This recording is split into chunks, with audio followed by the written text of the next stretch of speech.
చంద్రబాబు నాయుడు గారు ఇవాళ పరోక్షంగా కంట్రోల్ తీసుకున్నాడు. ఆంధ్రప్రదేశ్ సిఆర్పిఎఫ్ చేతుల్లోకి వాళ్ళు తీసుకున్నారు. ఇంకో 4 రోజుల్లో ఆంధ్రప్రదేశ్ పోలీస్ చేతులకి పోతుంది నాగార్జున సాగర్. ఇప్పటికే ఈ సంవత్సరం ఉన్న నీళ్ళను మొత్తం దోసుకపోయారు.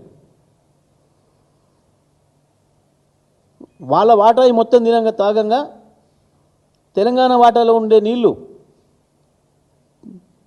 తెలంగాణ యాసంగి కావచ్చు, ఎండాకాలం మంచినీళ్ళ కొరకు కావచ్చు, హైదరాబాద్ మంచినీళ్ళు, రంగారెడ్డి, మహబూబ్ నగర్, నల్గొండ, ఖమ్మం జిల్లాల మంచినీళ్ళ కొరకు పెట్టుకున్న నీళ్లను దొంగతనంగా దోసుకపోయాడు. ఒక్క మాట మాట్లాడలే ముఖ్యమంత్రి కానీ, నీటిపారుదల శాఖ మంత్రి కానీ, ఇతర మంత్రులు కానీ, నల్గొండ జిల్లా, మహబూబ్ నగర్ జిల్లా, ఖమ్మం జిల్లాల మంత్రులు కానీ ఒక్క మాట మాట్లాడలేదు.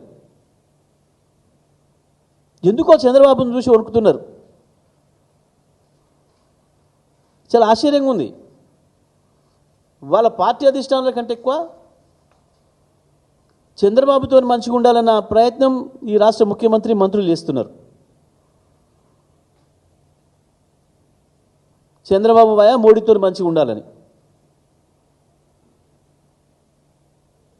చంద్రబాబు గారు దాన్ని వాడుకొని బ్రహ్మాండంగా తెలంగాణ వనరులు ఎట్లా దూసుకోపోవాలి, తెలంగాణ ఎట్లా ఇబ్బందులు పాలు చేయాలనే ప్రయత్నంలో వారి కార్యక్రమంలో వారు బిజీగా ఉన్నారు. కానీ మరి వీళ్ళకి లేదు సోయి. తెలంగాణ నిధులు తీసుకుపోయాము ఢిల్లీకి అప్ప చెప్తున్నారు, నీళ్ళని తీసుకుపోయి ఆంధ్రప్రదేశ్కి అప్ప చెప్తున్నారు.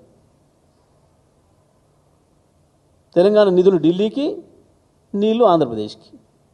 రేవంత్ రెడ్డి ప్రభుత్వం చేస్తున్న గొప్ప పని గిది ఇవాళ.